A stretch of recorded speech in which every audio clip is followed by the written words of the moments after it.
This is cute. Oh, FiFi can keep an eye on both of them as they're eating.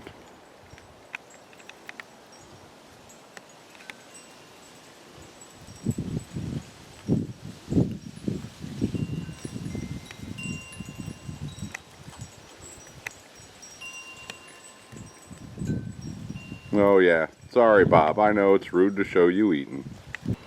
Alright, with a little help from my friend, we got that basketball hoop moved. So that basketball hoop will be, well yeah, it's junk, but it will be hidden, at least from the view from the lane in my driveway. It'll be hidden behind a row of something. So I'm either going to do the mattress metal frames or the cattle panel, and I'll probably do newspaper, and then the lasagna with some of those leaves there. There's trash in there, so I still have to go through that and pick up the trash. But yeah, that's, you know, one of the more than a million projects to do, but this one is higher up the list. Cool. All right, we moved that basketball hoop from in between the white spirea bush on the left and the yellow forsythia bush on the right. It was right in the middle of there. And because it had been sitting there, I hadn't walked around to the back side in a while. And I did that today. So let's take a look at what I discovered. Well, first, that's a different view of the future flower garden than I've shown before, because that basketball hoop was in the way. But now let's turn around and see what I found.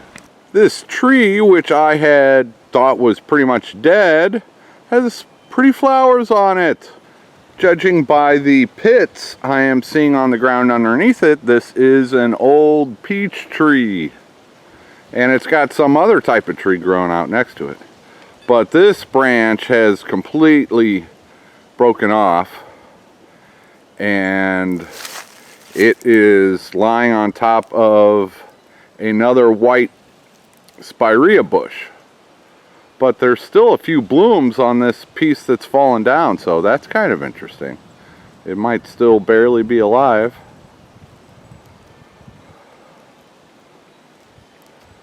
But over here, lots of blooms coming up. So I'm going to have peaches after all.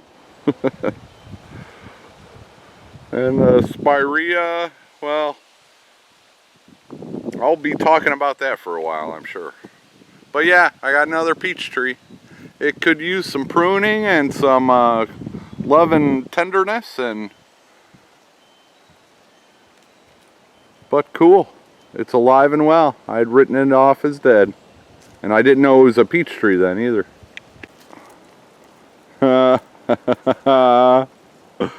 Talk about a photobombing kitty. FiFi, you are too much. Okay, maybe I can't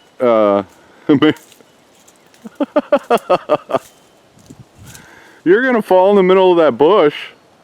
No, you're a cat. FiFi, how are you gonna get down from there?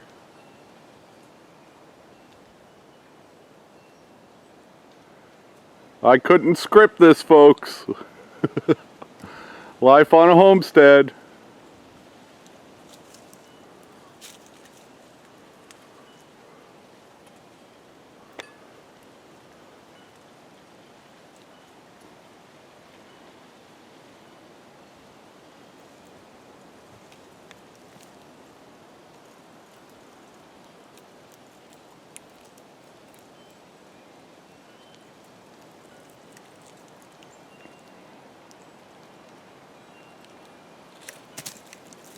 More dandelions, and right next to them are these little purplish,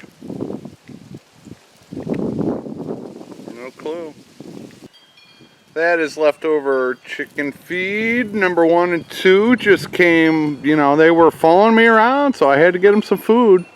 And number 1 is over, I don't know where number 2 is. But now I've got to do a little reenactment.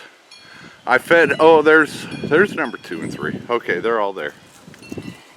So I fed 1 and 2. 3 didn't come. She's just sitting over there. And so after I fed them, I went to check the nest boxes to see if they took the bait.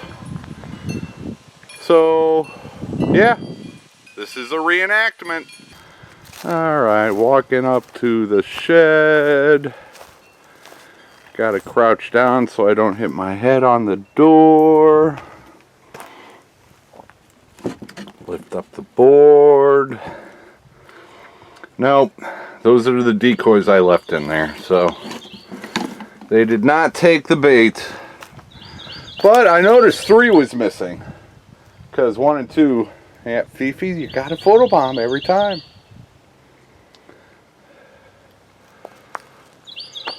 So I noticed, you know, only 1 and 2 were eaten, so I went out looking for number 3.